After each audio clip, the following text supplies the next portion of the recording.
नमस्कार, आप देख रहे हैं न्यूज फॉर नेशन और मैं हूं प्रियदर्शन। बिहार के मुख्यमंत्री नीतीश कुमार की अध्यक्षता में आज बिहार कैबिनेट की बैठक हुई और बैठक में 27 एजेंडों पर मुहर लगी है। जिन एजेंडों पर मुहर लगी है उसमें अलग अलग विभागों से जुड़े हुए महत्वपूर्ण प्रस्तावों को आज मंजूरी दी गई है। और अगर हम एक नजर में इन तमाम जो प्रस्तावों को आज मंजूरी मिली है उसको नजर डालें तो सबसे पहले कृषि विभाग से जुड़ी हुई एक महत्वपूर्ण योजना को आज कैबिनेट ने अपनी मंजूरी दी है, जिसके तहत बिहार कृषि विभागीय लिपिक संवर्ग की नियमावली 2024 के आलोक में कृषि विभाग बिहार पटना अंतर्गत पूर्व स्वीकृत पद का समर्पण, प्रत्यर्पण, समय परिवर्तन तथा नया पद सृजन एवं संयुक्त निदेशक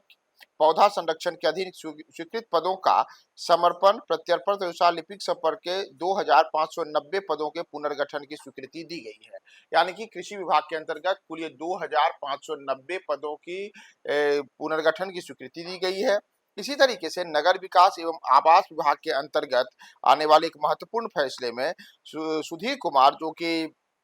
नगर कार्यपालक पदाधिकारी नगर परिषद नरकटियागंज के पद पर थे और बाद में उनके पे जो आरोप लगे थे इन तमाम चीजों को लेकर के उन्हें सेवा से बर्खास्तगी का जो मामला था उसे स्वीकृति दी गई है। नगर विकास एवं आवास विभाग के अंतर्गत ही बक्सर में जलापूर्ति परियोजना के लिए 156 करोड़ 1,32,000 रुपए की प्रशासनिक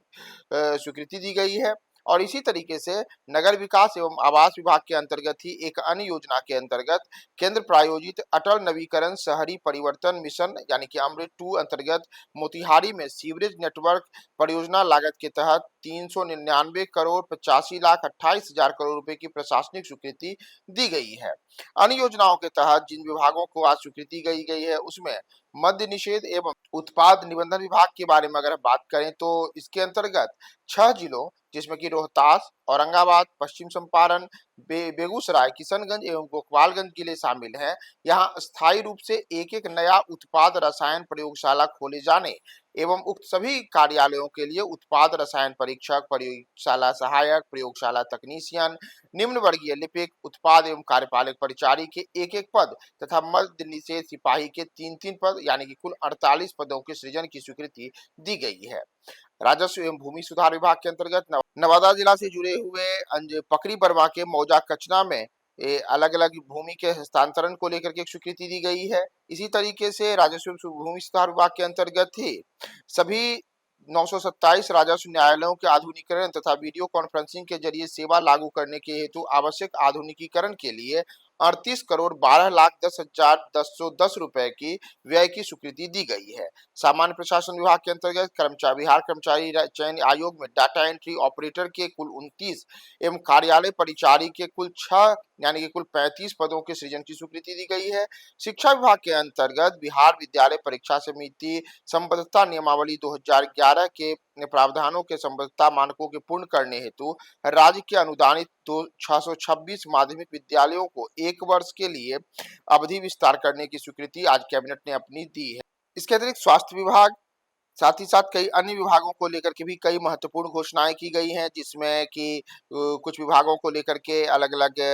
जगहों पर जो सेवा बर्खास्तगी का कुछ अधिकारियों से जुड़ा हुआ मामला था। जैसे डॉक्टर रमन राज रमन, जो कि सामान्य चिकित्सा पदाधिकारी अनुमंडलीय अस्पताल बखरी बेगूसराय में थे, उनको 19/12/2021 से लगातार अनियमित रूप से अनुपस्थित रहने के कारण सरकारी सेवा से बर्खास्त करने को मंजूरी दी गई है। स्वास्थ्य विभाग के अंतर्गत ही 50 शैय्या युक्त एकीकृत आयुष अस्पताल नवाब मंजिल पटना के संचालन हेतु आयुष मंत्रालय भारत सरकार नई दिल्ली के दिशा निर्देश में आलोक में राजपत्रित संख्या अराजपत्रित कुल 36 पदों के सृजन के संबंध में मंजूरी दी गई है। स्वास्थ्य विभाग के अंतर्गत बिहार दंत सेवा चिकित्सा संवर्ग नियमावली 2025 को स्वीकृति एवं लागू करने को आज कैबिनेट ने अपनी मंजूरी दी है। पटना के गुरु गोविंद सिंह सदर अस्पताल के परिसर में दक्षिण पूर्वी हिस्से की 11.9 डिसमिल भूखंड का उपयोग आम रास्ता के रूप में किए जाने की स्वीकृति दी गई है। और बिहार औषधि नियंत्रण प्रयोगशाला तकनीकी कर्मी संवर्ग संशोधन नियमावली 2025 के गठन हेतु मंत्रिपरिषद ने अपनी स्वीकृति प्रदान की है। कैबिनेट ने आज वित्त विभाग से जुड़े हुए 3 महत्वपूर्ण प्रस्तावों को अपनी मंजूरी दी है, जबकि राजस्व एवं भूमि सुधार अंतर्गत भी